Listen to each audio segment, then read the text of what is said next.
சென்னைக்கு குடிநீர் ஆதாரமாக விளங்கும் செம்பரம்பாக்கம் உள்ளிட்ட 6 ஏரிகளில் தற்போது வரை 80 விழுக்காடு குடிநீர் கையிருப்பு இருப்பதாக அமைச்சர் மா சுப்பிரமணியன் தெரிவித்துள்ளார். சென்னை ஈஞ்சம்பாக்கத்தில் உள்ள தனியார் திருமண மண்டபத்தில் வடகிழக்கு பருவமழை முன்னெச்சரிக்கை ஆய்வுக் கூட்டம் அமைச்சர் மா சுப்பிரமணியன் தலைமையில் நடைபெற்றது. கூட்டத்தில் பேசிய அவர், நிவாரண முகாம், உணவுக் கூடங்கள் தயார் நிலையில் உள்ளது என்றும் அனைத்து பகுதிகளிலும் உரிய முன்னெச்சரிக்கை நடவடிக்கை எடுக்கப்பட்டிருப்பதாகவும் கூறினார். மழை என்பது பெரிய பலம், அதை வரவேற்க வேண்டும். மழை இல்லாமல் பல நாடுகள் கடல் நீரை நம்பி இருக்கிறது. நமக்கு மழை பொழிவு நன்றாக உள்ளது என குறிப்பிட்டார். தொடர்ந்து செய்தியாளர்களை சந்தித்த அவர், மாநகராட்சி அலுவலகத்தில் படகு தயார் நிலையில் உள்ளது என்றும் 24 இடங்களில் நிவாரண மையம், 14 உணவு தயாரிப்பு கூடம் உள்ளது எனவும் அமைச்சர் மா சுப்பிரமணியன் தெரிவித்தார்.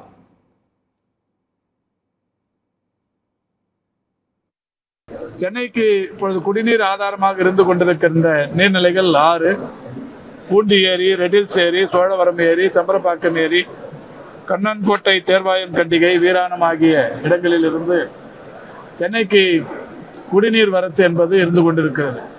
இந்த 6 ஏரிகளுக்கான ஒட்டுமொத்த குடிநீர் எவ்வளவு தேக்கி வைக்கலாம் என்றால் 13,222 மில்லியன் கன அடி தேக்கி வைக்கலாம். ஆனால் தற்போது 10,274 என்கின்ற வகையில் ஒரு 80% மேலான குடிநீர் கையிருப்பு இருக்கிறது. 14 இடங்கள்ல உணவு தயாரிக்கிற இடம். இப்பவுமே ஒரு வாரமா உணவு தயாரித்து தொடர்ந்து காலை மதியம் என்று தந்து கொண்டிருக்கிறார்கள்.